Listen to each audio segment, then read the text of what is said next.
There was a significant amount of fanfare this past year to mark the 500-year anniversary of the Protestant Reformation. Former President Barack Obama and current German Chancellor Angela Merkel headlined a major event in May to celebrate not only the massive religious, but also cultural and political transformations sparked by the 16th century Catholic monk turned rebel pastor and theologian Martin Luther. October 31st of 1517, All Hallows Eve, is the traditional birth date of Protestantism, where Luther famously nailed his 95 Theses to the castle church door in Wittenberg, criticizing the Roman Catholic Church's practice of essentially selling salvation or a reprieve from purgatory through the purchase of indulgences.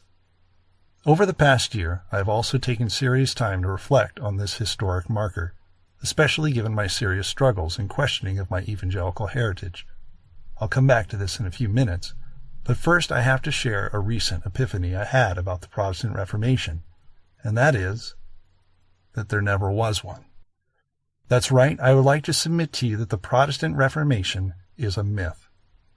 I have no problem with the use of the word Protestant, for protest is something that Luther and a host of other leaders, both religious and political, did in spades during this time, and one could argue ever since. My beef is with the word Reformation. Not to be a definition stickler, but according to the Oxford Dictionary, Reformation means the action or process of reforming an institution or practice.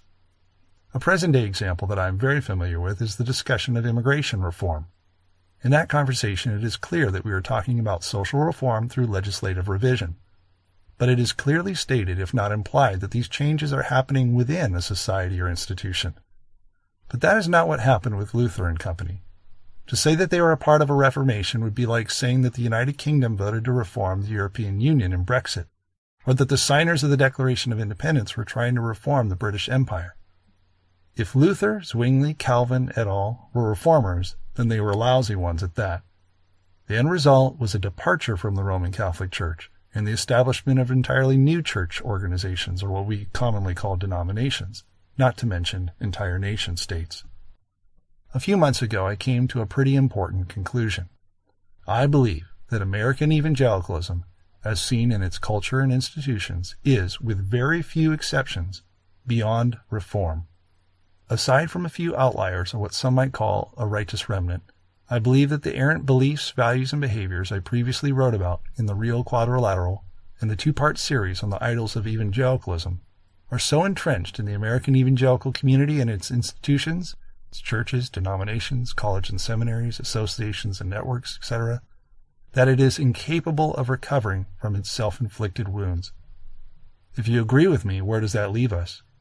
For those of us who profess to follow Jesus and who have been active and committed in this community, what options do we have?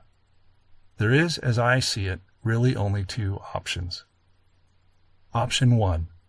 You can choose to stay. You may disagree with my assertion that the evangelical church in America is beyond reform. If so, you can continue to bind together with other like-minded people and fight for change. In a future post, I will be sharing some of my thoughts on what you can do to attempt to effect change. I say attempt because my personal opinion is that it will be a futile effort. Rather, I think that you need to brace yourself for a calling similar to that of the prophet Jeremiah, where you and others like you will fail in terms of accomplishing true sustainable reform, but you will leave behind a courageous prophetic witness and warning to future generations of followers of Jesus to not take the path that the evangelical church took in the United States. Option 2. Get out. I mean it. If you don't have a Jeremiah-like calling, you need to get out. It's an environment that is largely toxic to faith and emotionally manipulative. To recruit someone new to following Jesus into American evangelicalism feels like the inspiration behind Jesus' rebuke to the Pharisees, where he said, "Woe to you, teachers of the law, and Pharisees, you hypocrites! You travel over land and sea to win a single convert, and when you have succeeded, you make them twice as much a child of hell as you are." So unless you feel you need to join the ranks of weeping prophets, take the Martin Luther route. Rebel. Start something new. But first, dust off your sandals and leave evangelicalism. While I might have my opinions, ultimately I respect the choice of every Christian in America who feels that they are faced with this decision. My very first post in Faith versus Religion should have made it obvious what decision I have made. But I have very good friends who feel called to the other option. Both those who choose to stay or go will play a very important role in ushering in a new era of a vitalized, timeless faith, along with advancing a truly just peace for all our neighbors.